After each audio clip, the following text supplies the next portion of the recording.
अहंब मक्तदा मतमगी मणिपुरी वारी YouTube channel की माइकैदगी मयामबु तराम नोक्चरी channel असिना लांदोक्चबा वेब स्टोरी सीरीज लमन की 15 सुब एपिसोड ताबिरिबा ख्वाइ पुमनमकपु तराम नोक्चरी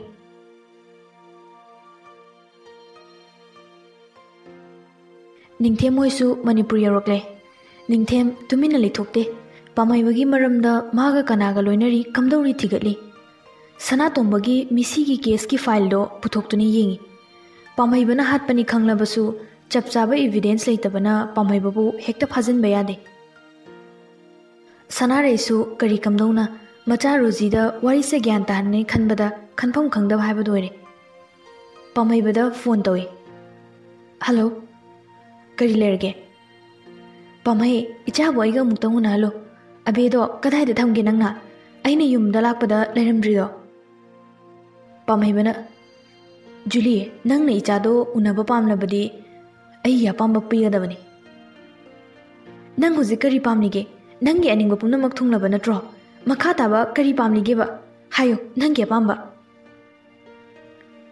पामैबा नोकफे तौना दिल्लीदा लेरिबा फ्लैटतो अई मिंगदा पालो अदुगा मोरेदा लेरिबा होटल दुसु अदुमगा इतैमा अनि दुमतंग ननावदा खुदोल लेने पिबियो अतैदी हजरे अई अमुखना नखोइदा येचररो जुली साउनिंग मंदना फोन दो कक्थली पापाना अईगिनी खना थम्बिरंबा होटल दो अईना हुई नंगोंदा पिदौरिबा पिगनी अईना नंगिसु दासनागी मराइबक्ता नंगना पिखिबा नोंमै गुलीगी खुदोल अदुगुम्बा मा नंगी खुदोल लेना जुली निंथेमगी कबोर्ड तो हांगदोक्तुना नोंमैदो लौथुई गेट निंथेमगी गाड़ी थोकजलकपगी मखोल ताबदा नोंमैदो हानगी मफमदा थमजिली निंथेम इमुंगदा चंगलक्तुना सोफादा फमदबगा जुन्ना पप्पा सिसे येंगो नहा चिचेदुगी फोटोने ममाचाना फोटो जे खोलगा कपिबा निंथेम फोटोदो लौरगा ngahak yengi सना अई मतों हुक्तबा नुसिबसिना नंग पुनसिलुबदगी नचानुपीना नंगु लाना लौबिरे अई नंगबु पुनसिलरोगे रोजीबु अईना सोइदना नखुता सिनगनी पप्पा हो पप्पा किदोरगे पप्पा चिचे लौरसिबा ममाचा कप्तनबा बानुसु चंगलक्तुना निंथेमगी मनाक्ता फमतै निंथेम केस तौबगिदी कमदौबा निंथेमना इने अंगांगदुना खरा चावरबनिना केस तौबदा अखोइना माइ पाकलोय अई सनारेगी मतौसे येंबा ngamdreni निंथेमगी कॉल अमा लाए हेलो हाँ अई लागे निंथेम इने अई हजिक अमुक चतबा याद्रे निंथेम फुक हवतुना थोके जुन पापा चलुखिगेको पुलिसना अंगांग अमाबु ड्रग कोनाना फाजिले अंगांगदुदा ड्रग तुगी असेंग मपु हंगबदा अहानबददि हाइदोकलमदे निंथेमना किहनबदगी पामैबनी हाइबसे हाइदोरखि पामैबा नंग अंगांगदो ममादा सिनो नत्रबदी अइना नंगबु लेमना थारोय नंगना तौजकिबा नराल मयामदुगी दंदी पुलिसना सोइदना पिगनी अईगी करी इराल अईदी इराल लेतेना नंगी थाबलै सनातोंबा रामे पुमनमक अईना लानबिखिबनी अदुबु मदु पुमनमक्तुगिदी अईनानि हाइबगी एविडेंस लेजबरो नंगोंदा हौजिकसु रोजी से मसाना यारदी पुजखोना अईदी थिंगदे फरे फरे नंग नसाना यारेको निंथेम नंगी तौनिंगबा तौरो मदुदा किगदबा पामैबा नक्ते तंजादुदा विक्टर की कॉल आई पामैबना करी लेरे विक्टर बॉस अखोई यांगांगदो पुलिसना फाजनख्रे ड्रग तुदी मागी मपुदो बॉसनी हाइबा हाइदोख्रे पामैबा मथा साना ओ विक्टरना अदुगा मना सनातोंबगा पुन्ना हातमिनखिबा ड्राइवर की मनाउपा अखोई की थबक चेनबा अंगांगदुसु बॉसना मयाम हातपनी हाइबसे नहाल अखोइनी सानकिबा वारीदुगी रेकॉर्डिंग लोइनना पुलिस चंगजख्रे हाँ बॉस हुजिक पुलिस लागलगनी बॉस की लेफम होंदो अइना कुपा पाउसे इमानबा कांस्टेबल बिजोयदगी खंगलबनी बॉस लेफम होंदो सोमदसु प्रेस मीडिया कौदुना ड्रग फाबगी ड्रग तुगी असेंग मपु पामैबनी हाइबसे लाउथोई पुलिसना पामैबना लेरिबा मफमदुदा पामैबा थिबा लाई पामैबदी रोजी पुरगा yum थादोक्तुना लोटख्रे बिनासु ngakpana loire machana adugumba thabokto tawrambadudadi रोजी बुसु पामैबना किहंदुना मागी मतुंग इनहली रोजी करिगुम्बा नंगना नमागी मनाक्ता चटके हेक हारक्तबा अइना नंग हाटकनी नोंमैदु पुथोक्तुना रोजीबु दब तवे कका अखोइना चटकदौरिसे कदाइदनो खंगदे सनारेदा कॉल तवे जुली नंगना पुलिसना फंग्रिङैदा आइबु मणिपुरदगी थोखिनबा यानबगी प्लान अमा नंगना तौद्रबदी रोजीबुसु अइना मपागी मनाक्ता थागनी पामैबा आई हयें नंगी लेफमदा लाके अदुगा नंगबु सोइदना अइना मणिपुरगी वांगमदा थाबिगनी यारे फोन थमो फोन थमग्रबा मतुंगदा अइना नंगबु मणिपुरगी मपानदा नते पृथ्वीगी वांगमदा थाबिगनी आई हुजिक्ति नंगी दबता किररोय नंगी नकुत्तगी इचाबु सोइदना नंगोंदगी कनगनी मथंगी नुमेनी निंगथेमदी युमदा हलक्ट्रे पुलिस स्टेशन दा लेख्रे फारक पांगांगदुगी मचिंदगी विक्टर अमदी अतोप मद्रास की मचानी गसु मखोई कारबार चेने हैबदगी फागलगा वहांग पाहुंग चथै मफम मफम खुदिंगदा पुलिसना पामैबबु थीबा होख्रे बानुना फरनीदा मधुगी मिफत्तदो पुलिसना फाख्रदे अइदी पुलिस की खुद यौद्रिङैदा मकक मककबु कक्तुना दुम हाटनिङनि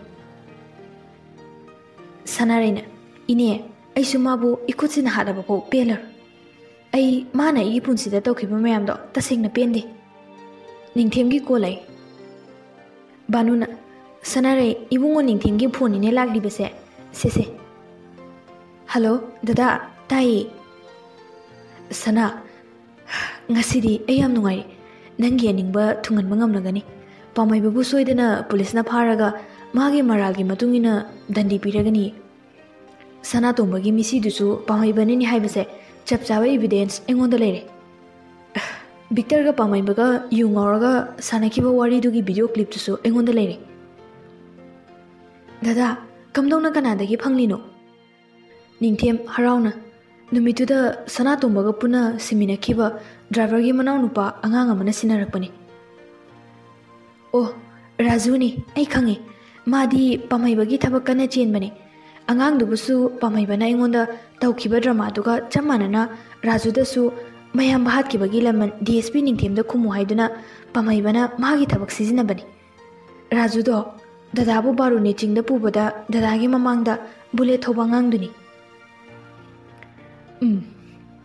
मा मसाना कप्तुना मसाना तौगिबा पुंबा कन्फेस तौरे मा सुहानदी अइबु लाना लौरमबनी अदुबु पामैबना युंगौरगा विक्टर दा वारी लिबदो माना ताहोबा अदु उबदगी अचुम्बदो खंगदुना वीडियो दो नमलगा एंगोंदा सिनारकपनी सना हुजिक्ति नंग करिमता पाखलोरनो रोजीबुसु सोइदना अइना नंगोंदा सिनागनी फत्रबा पामैबबुसु आइनगी दंडी बिगनी दादा पामैबगी लेफम खंगनब्रो पुलिसना माबु फाख्रबो खंग्री मा अंगांगदो पुदना लोख्रे अदुबु सना माना लोतना क्याम कुइना लोटकनी पिख्रबा मणिपुरसिदा एयरपोर्ट सु बस काउंटर सिंगदसु पामैबगी फोटो पिदुना मा लाक्लबदी खंगलो हाइख्रबनी ओ दादा आई फोन थमलगे युमगी थबा इंखांग खरा लोइसिलुगे को होय होय थमो थमो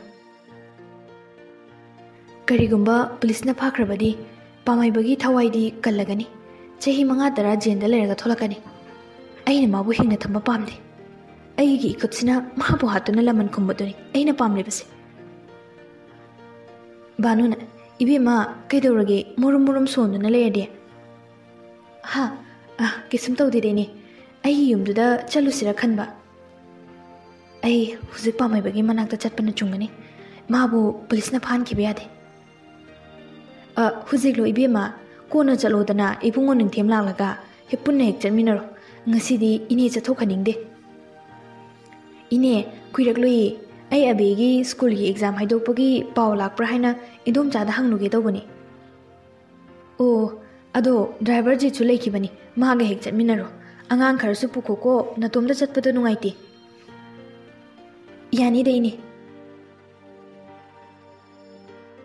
ꯁꯅꯥꯔꯩ ꯀꯥꯗ ꯆꯪꯁꯤꯟꯗꯨꯅ ꯅꯤꯡꯊꯦꯝꯒꯤ ꯂꯥꯏꯁꯦꯟꯁ ꯀꯟꯗꯣ ꯂꯣꯟꯅ ꯃꯥꯒꯤ ꯕꯦꯛꯇ ꯍꯥꯞꯆꯤꯜꯂꯒ ꯄꯥꯝꯍꯩꯕꯗ ꯀꯣꯜ ꯇꯧꯏ ꯄꯥꯝꯍꯩꯕꯒꯤ ꯀꯣꯜ ꯅꯝꯕꯔ ꯄꯨꯝꯕ ꯁ꯭ꯋꯤꯆ ꯑꯣꯐ ꯂꯩꯔꯝꯃꯤ ꯃꯥꯕꯨ ꯀꯔꯝꯕ ꯅꯝꯕꯔ ꯄꯥꯏꯔꯤꯖꯥꯠꯅꯣ ꯄꯥꯝꯍꯩꯕꯒꯤ ꯅꯝꯕꯔ 7-9ꯃꯛ ꯑꯃꯠꯇ ꯆꯠꯇꯦ ꯑꯗꯨꯕꯨ ꯅꯍꯥꯟꯋꯥꯏ ꯄꯥꯏꯔꯝꯕ BSNL ꯅꯝꯕꯔ ꯑꯃꯗꯤ ꯆꯠꯂꯤ ꯍꯜꯂꯣ ꯄꯥꯝꯍꯩꯕ ꯑꯣ ꯖꯨꯂꯤ ꯅꯪ ꯍꯧꯖꯤꯛꯐꯥꯎ ꯑꯩꯅ ꯍꯥꯏꯕꯗꯨ ꯇꯧꯗ꯭ꯔꯤ ꯄꯥꯝꯍꯩ ꯑꯩ ꯍꯧꯖꯤꯛ ꯅꯪꯒꯤ ꯅꯅꯥꯛꯇ ꯂꯥꯛꯀꯦ ꯑꯗꯨꯒ ꯅꯪꯅ ꯄꯥꯝꯕꯗꯣ ꯑꯩꯅ ꯁꯣꯏꯗꯅ ꯊꯨꯡꯅꯒꯅꯤ ꯑꯗꯣ ꯑꯩ ꯀꯗꯥꯏꯗ ꯂꯥꯛꯎꯒꯦ ꯀꯔꯤꯒꯨꯝꯕ ꯄꯨꯂꯤꯁ ꯂꯣꯏꯅꯔꯛꯂꯕ ꯅꯪ ꯑꯩꯕꯨ ꯐꯠꯇꯦ ꯍꯥꯏꯒꯅꯨ ꯅꯪ ꯄꯥꯝꯍꯩꯕꯒꯤ ꯃꯒꯨꯟ ꯈꯪꯉꯤꯗꯨꯅꯤ ꯔꯣꯖꯤꯒꯤ ꯈꯜꯂꯣ ꯑꯩꯅ ꯍꯦꯟꯅ ꯅꯪꯕꯨ ꯄꯨꯂꯤꯁꯇ ꯁꯤꯟꯅꯅꯤꯡꯗꯦ ꯃꯁꯦ ꯅꯪ ꯈꯪꯉꯨ ꯖꯒꯥꯗꯣ ꯍꯥꯏꯔꯛꯑꯣ ꯑꯩ ꯀꯩꯁꯨ ꯂꯥꯞꯅ ꯂꯩꯇꯦ ꯊꯥꯡꯃꯩꯕꯟꯒꯤ ꯆꯤꯡꯈꯣꯡꯒꯤ ꯑꯩꯈꯣꯏꯅ ꯅꯍꯥꯟꯃꯨꯛ ꯂꯩꯔꯝꯕ ꯌꯨꯝꯗꯨꯗꯅꯤ ꯂꯥꯛꯑꯣ ꯑꯣꯀꯦ ꯒꯥꯔꯤ ꯁꯣꯞ ꯄꯨꯗꯨꯅ ꯁꯅꯥꯔꯩ ꯊꯣꯛꯂꯛꯑꯦ ꯃꯃꯥꯆꯥ ꯀꯗꯥꯏꯗꯅꯣ ꯑꯩꯁꯨ ꯂꯥꯛꯀꯦ ꯁꯅꯥꯔꯩ ꯅꯨꯡꯁꯤꯅ ꯖꯨꯟꯕꯨ ꯆꯨꯞꯄꯤꯔꯒ ꯑꯕꯦꯝꯃ ꯉꯁꯤꯗꯤ ꯏꯆꯥ ꯂꯩꯔꯝꯃꯣ ꯃꯃꯥꯆꯥ ꯅꯪꯒꯤ ꯆꯤꯆꯦ ꯄꯨꯕꯤꯔꯛꯇꯣꯏꯅꯤ ꯇꯜꯂꯦ ꯑꯩꯁꯨ ꯂꯥꯛꯀꯦꯕ ꯖꯨꯟ ꯅꯪ ꯂꯥꯛꯄ ꯌꯥꯗꯦ ꯕꯨꯕꯣꯛꯀ ꯂꯩꯃꯤꯟꯅꯔꯝꯃꯣ ꯕꯨꯕꯣꯛ ꯃꯇꯣꯝꯗ ꯂꯩꯕ ꯅꯨꯡꯉꯥꯏꯔꯣꯏꯕ ꯚꯥꯅꯨꯁꯨ ꯊꯣꯛꯂꯛꯇꯨꯅ ꯖꯨꯟꯕꯨ ꯊꯦꯝꯖꯤꯜꯂꯤ ꯖꯨꯟ ꯕꯨꯕꯣꯛꯀ ꯂꯩꯍꯧꯁꯤꯁꯦ ꯋꯥꯔꯤ ꯂꯤꯕꯤꯗꯣꯏꯅꯤ ꯕꯨꯕꯣꯛꯅ ꯁꯣꯝꯗꯅ ꯕꯤꯅꯥꯅ ꯄꯥꯝꯍꯩ ꯏꯆꯥꯅ ꯇꯧꯔꯝꯂꯤꯁꯤꯕꯨ ꯀꯔꯤꯅꯣ ꯏꯃꯥ ꯅꯪꯗꯤ ꯇꯨꯃꯤꯟꯅ ꯂꯩꯌꯨ ꯅꯆꯥꯅ ꯇꯧꯕꯁꯤꯗꯪ ꯌꯦꯡꯉꯨ ꯄꯥꯝꯍꯩꯕ ꯏꯆꯥꯒꯤ ꯀꯔꯤ ꯑꯋꯥꯠꯄ ꯂꯩꯕꯒꯤꯅꯣ ꯑꯁꯨꯛ ꯐꯠꯇ꯭ꯔꯕ ꯀꯔꯕꯥꯔꯁꯦ ꯇꯧꯔꯝꯂꯤꯁꯤꯕꯣ ꯅꯌꯥꯝꯕꯅ ꯅꯪꯕꯨ ꯑꯋꯥꯠꯄ ꯑꯃꯠꯇ ꯂꯩꯍꯜꯂꯛꯇꯕ ꯅꯠꯇ꯭ꯔꯣ ꯍꯧꯖꯤꯛꯁꯨ ꯂꯩꯔꯤꯕ ꯁꯝꯄꯇꯤ ꯃꯌꯥꯝꯁꯦ ꯅꯈꯨꯠꯇ ꯂꯣꯏꯅ ꯂꯩꯔꯤꯗꯅ ꯅꯇꯩꯃꯅ ꯅꯪ ꯔꯣꯖꯤ ꯅꯣꯏ ꯑꯍꯨꯝꯅ ꯍꯤꯡꯕꯗ ꯂꯦꯝ ꯄꯥꯅ ꯀꯣꯟꯅꯕꯅꯤ ꯃꯁꯤꯗ ꯅꯪꯅ ꯄꯦꯟꯗ꯭ꯔꯗꯨꯅ ꯐꯠꯇꯕ ꯀꯔꯕꯥꯔꯁꯦ ꯇꯧꯔꯝꯂꯕ ꯑꯩ ꯁꯤꯅꯤꯡꯂꯦ ꯑꯩ ꯍꯤꯡꯅꯤꯡꯗ꯭ꯔꯦ ꯑꯁꯨꯛ ꯃꯤꯡꯆꯠ ꯊꯤꯕ ꯊꯕꯛꯁꯦ ꯏꯆꯥꯅ ꯇꯧꯔꯝꯕꯁꯤꯗ ꯄꯥꯝꯍꯩꯕ ꯍꯧꯖꯤꯛꯁꯨ ꯃꯇꯝ ꯂꯩꯔꯤ ꯄꯨꯂꯤꯁꯇ ꯆꯪꯖꯔꯒ ꯅꯇꯩꯃꯒ ꯇꯥꯟꯅꯗꯨꯅ ꯏꯃꯥꯅ ꯏꯆꯥꯕꯨ ꯀꯟꯒꯅꯤ ꯅꯪ ꯂꯣꯠꯇꯨꯅ ꯂꯩꯔꯒꯅꯨ ꯂꯥꯛꯑꯣ ꯄꯨꯂꯤꯁꯇ ꯆꯪꯖꯁꯤ ꯏꯃꯥ ꯂꯩꯔꯤꯕ ꯁꯝꯄꯇꯤꯁꯦ ꯑꯩꯒꯤ ꯃꯤꯡꯗ ꯅꯠꯇꯤꯌꯦ ꯏꯇꯩꯃꯒꯤꯅꯤ ꯑꯩꯁꯨ ꯑꯩꯒꯤ ꯑꯣꯏꯕ ꯁꯝꯄꯇꯤ ꯄꯥꯝꯃꯤ ꯅꯨꯡꯉꯥꯏꯕ ꯄꯨꯟꯁꯤ ꯂꯦꯟꯕ ꯄꯥꯝꯃꯤ ꯃꯗꯨꯅ ꯅꯆꯥꯅ ꯄꯨꯝꯅꯃꯛꯁꯦ ꯇꯧꯔꯤꯕꯅꯤ ꯑꯩꯗꯤ ꯄꯨꯂꯤꯁꯇ ꯆꯪꯖꯔꯣꯏ DSP ꯅꯤꯡꯊꯦꯝꯒꯤ ꯈꯨꯠꯇ ꯇꯥꯕ ꯑꯩ ꯌꯥꯗꯦ ꯑꯩ ꯃꯅꯤꯄꯨꯔꯗ ꯊꯥꯗꯣꯛꯇꯨꯅ ꯆꯠꯈ꯭ꯔꯅꯤ ꯏꯃꯥꯁꯨ ꯑꯩꯒꯤ ꯇꯨꯡꯏꯜꯂꯣ ꯔꯣꯖꯤ ꯀꯞꯂꯒ ꯀꯀꯥ ꯑꯩ ꯃꯃꯥꯒ ꯂꯩꯍꯧꯒꯦ ꯄꯥꯝꯍꯩꯕ ꯔꯣꯖꯤꯗ ꯌꯦꯡꯂꯒ ꯅꯃꯥꯅ ꯑꯩꯅ ꯌꯥꯗ꯭ꯔꯒꯗꯤ ꯑꯩꯅ ꯅꯪꯕꯨ ꯅꯄꯥꯒꯤ ꯃꯅꯥꯛꯇ ꯊꯥꯕꯤꯒꯅꯤ ꯄꯥꯝꯍꯩ ꯅꯪ ꯉꯥꯡꯂꯤꯗꯣ ꯀꯔꯤꯅꯣ ꯖꯨꯂꯤꯒꯤ ꯒꯥꯔꯤ ꯊꯧꯖꯤꯜꯂꯛꯄꯒꯤ ꯃꯈꯣꯜ ꯇꯥꯏ ꯏꯃꯥ ꯃꯄꯥꯜꯗ ꯀꯅꯥ ꯂꯥꯛꯄꯒꯦ ꯌꯦꯡꯕꯤꯔꯨꯆꯣ ꯕꯤꯅꯥ ꯊꯣꯛꯈꯤꯕꯒ ꯄꯥꯝꯍꯩꯕ ꯅꯣꯡꯃꯩꯗꯨ ꯄꯨꯊꯣꯛꯇꯨꯅ ꯔꯣꯖꯤ ꯃꯁꯤ ꯎꯔꯦꯗꯅ ꯅꯪ ꯋꯥ ꯑꯝꯇ ꯉꯥꯡꯂꯛꯄ ꯌꯥꯔꯣꯏ ꯑꯩꯅ ꯇꯧ ꯍꯥꯏꯕꯗꯨꯗꯪ ꯇꯧꯒꯗꯕꯅꯤ ꯅꯠꯇ꯭ꯔꯕꯗꯤ ꯔꯣꯖꯤ ꯀꯤꯕꯅ ꯇꯨꯃꯤꯟꯅ ꯂꯩ ꯕꯤꯅꯥꯒ ꯖꯨꯂꯤꯒ ꯆꯪꯃꯤꯟꯅꯔꯦ ꯄꯥꯝꯍꯩꯕ ꯅꯣꯛꯐꯦꯠ ꯇꯧꯔꯒ ꯆꯤꯌꯔꯗ ꯐꯝꯂꯤꯕ ꯔꯣꯖꯤꯒꯤ ꯃꯅꯤꯡꯗ ꯂꯦꯞꯇꯨꯅ ꯀꯔꯤ ꯄ꯭ꯂꯥꯟ ꯂꯩꯔꯦ ꯀꯩꯗꯧꯉꯩ ꯑꯩ ꯆꯠꯄ ꯌꯥꯒꯅꯤ ꯑꯩꯕꯨ ꯅꯪꯅ ꯅꯥꯒꯥꯂꯦꯟ ꯐꯥꯎꯕ ꯊꯤꯟꯒꯗꯕꯅꯤ ꯅꯪꯅ ꯎꯄꯥꯏ ꯑꯃ ꯇꯧ DSP ꯅꯤꯡꯊꯦꯝꯗꯤ ꯅꯪꯒꯤ ꯈꯨꯠꯇ ꯂꯩꯕꯅꯤ ꯑꯩꯅ ꯅꯪꯕꯨ ꯁꯣꯏꯗꯅ ꯊꯥꯒꯅꯤ ꯕꯦꯛꯇꯒꯤ ꯅꯣꯡꯃꯩꯗꯨ ꯄꯨꯊꯣꯛꯇꯨꯅ ꯄꯥꯝꯍꯩꯕꯗ ꯅꯝꯃꯤ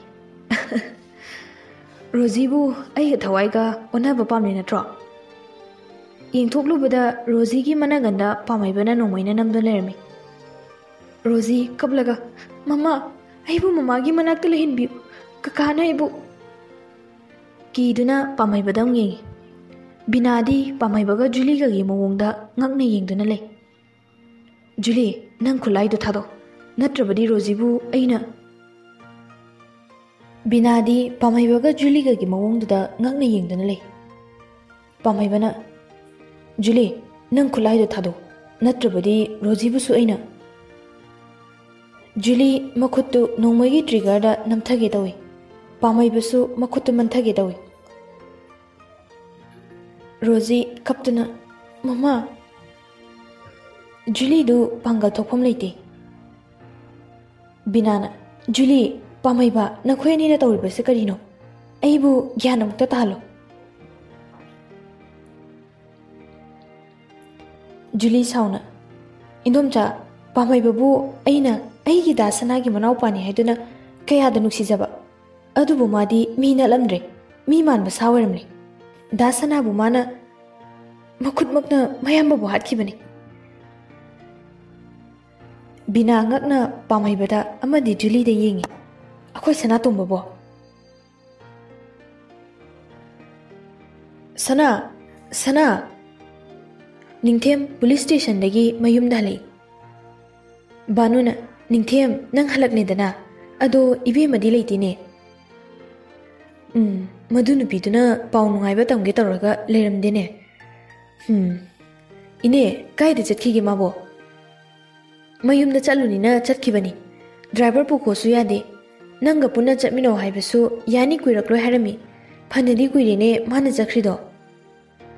Mayumdadi Sidio kangbu mana chalui kana su lehudi haina. Madi karamba mayumda chaliba. Junna papa mama chado ai lake haibasu yadriba. Papa akhoi nisu mama chagi manakta chalusi. Chasi ai phone taraga hangi ko mama chado kadai da legina. Sanaregi number da dial tawi switch off hari. Offline kadai yokrazano. Ningthem magi ka changlapada kabor to hangdoktuna lerambadu thengne. Kanan hangdokla minusinamo. Changsinduna yenglubada magi license gando yauramre. Pakhatna Sana nangna nomaidu puduna kadai chaliba. Soidre pamaibagi manakta chatlamgani. Sana nangse wakal yaudidako. Nangna chatningba lerbasu aingonda hairamladi kyam phagadaba. Kadagi hobe tholaklaga garage da yengi karambo gari pukhigena. Sanaraina pukhiba I-20 gi number do police station singda haiki. Gari do karamba mafamda laikhige kadomda chakhige thiyu haina. Ningthem matha sana pamaibagi yumda muk chali. Yumgi akoiba thibe haba thire phangde. Bazar da leba Julie gi dukan singda mafamda thiba phangdre dusu. Ngahak leibaga cherau singnomda chingkhongda gari do leire haiba pau phangbadagi ningthemna luchingwa police ki gari tim ama changsili. Khara thapna police ki gari do khame. Nakhoi kanamta yumsida changlakpa yade. Akoibada khara thapna thamu. Manungdagi tholakpa mi amata nathokhankiba yade. Sidio kangbudusu mikupna humsingna akoibadu lei. Ningthem matomta tapna yumduda changki. Ka manungdagi Sanarai kaplaga hatlo imai sabusu hatlo maduna nangi apenbu oigani. Nangdi sane sa minungsi khangdaba sane kai macha chawnaba yoklaga mapuda onsindina chi habado chummi.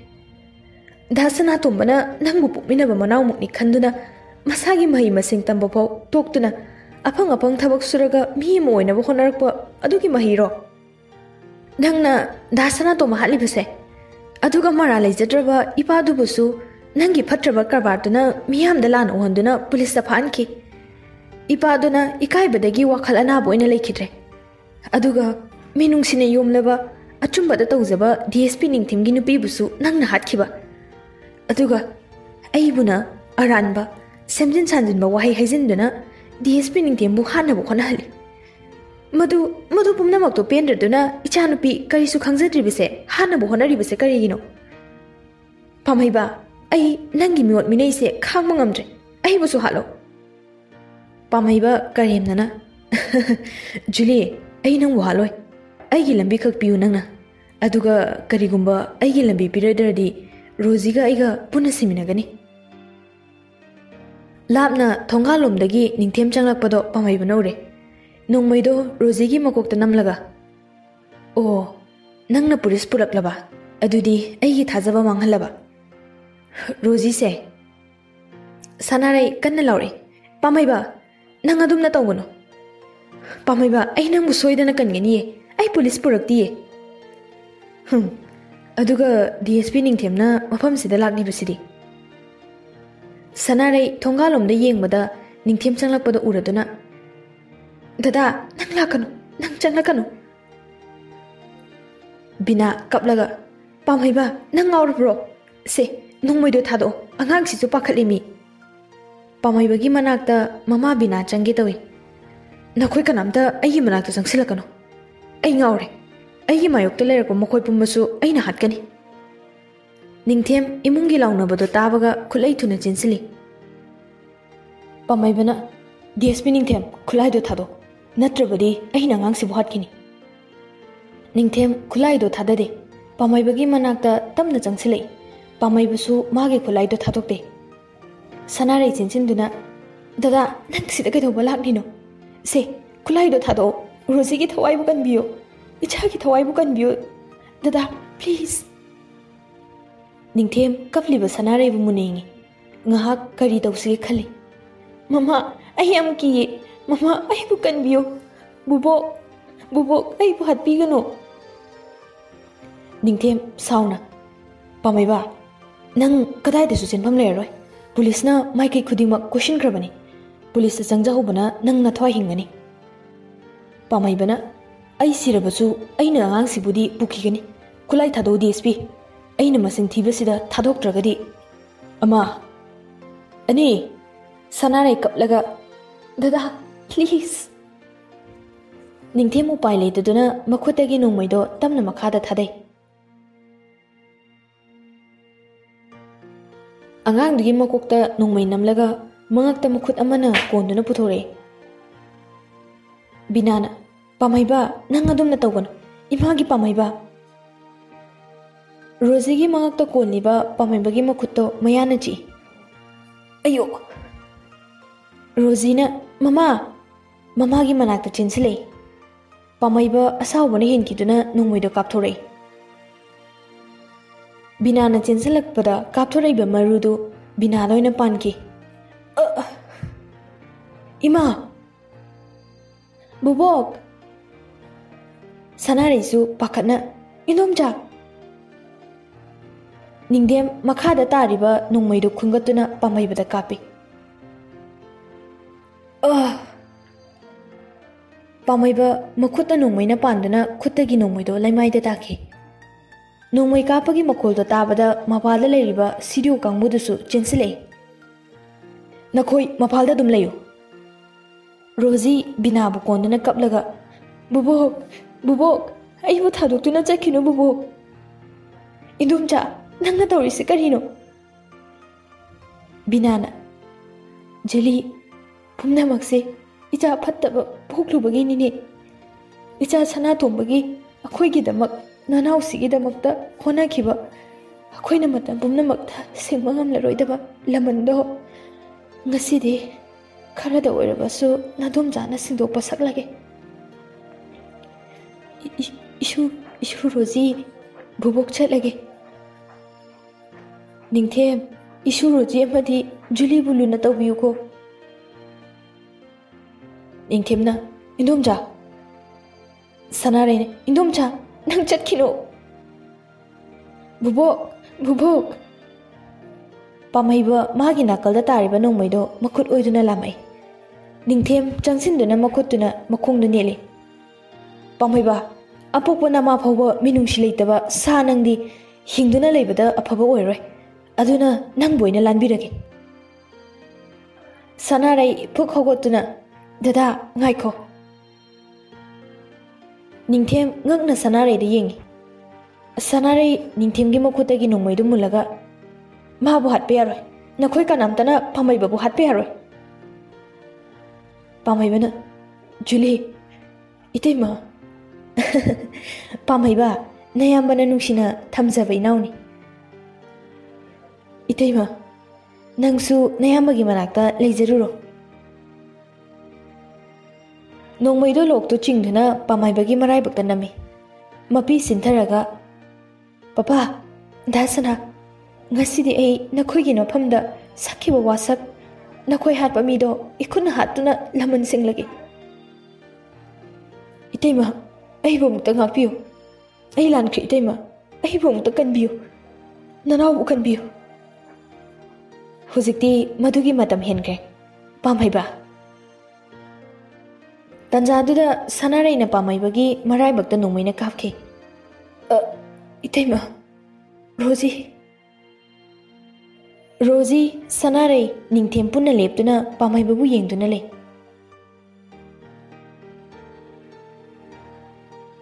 Numit kharni haukre, bina pamai bagi karma pumba Sanare na magi mayumda langduna pangthokle. Ningthem banu hoina pumna maksu yengsenbi. Karma loirba matungda Sanare ge Rosie gadi mayumda dum leire. Ningthem Jun banu su nungaizade. Jundi nungtigi mapada banu da ningai tawi. Sanare hoide chatsi mamacha kobiyo jije kobiyo. Banu Ningthem su kumpham khangda bhaibado ore. Banu na nongma. Ningthem Sanare ga angang duga sida purakpana pharoidrani. Ada chawraba yumduda ahal yaudana mama masada tarak laibado nungaiti. Ningthem na ine aisu sida leinaba hainingmani. Adubu Rosie na yarakadaba mandi. Sanare su machana yadrabadi masu yarakloi. Madugidi ai hainagine isu Rosie su soidana yarakanida. Ine na phanaba khara sinbiyo. Banu Sanare gi mayumda lai. Rosie, Sanare noibu kanamta leitebro. Bubok changlo akhoi loina lai. Mamado mathakta leikibane ai kautharake. Sanare su kumtharaktuna punna phamine. Ibima Sanare, Rosie, aina laklibase wafam ama haudoke khanduna laklibani. Nakhoini yadaba yaroiko. Sanare na ine kariwano. Bema hujikti karama suloikrabanina yumsida namana zadang ahal laman yaudana leiba haibse nungaite. Phata nungda ho ha haibam su leidana maduna punna aada leirasi haibabu kamdauba. Ine aduda ibema hujikti matamse yam phatrabanine. Ine di pakhaline Rosie su piklibani nang su nahanina migi mihu soidana changlakani. Sanare Rosie da yengi.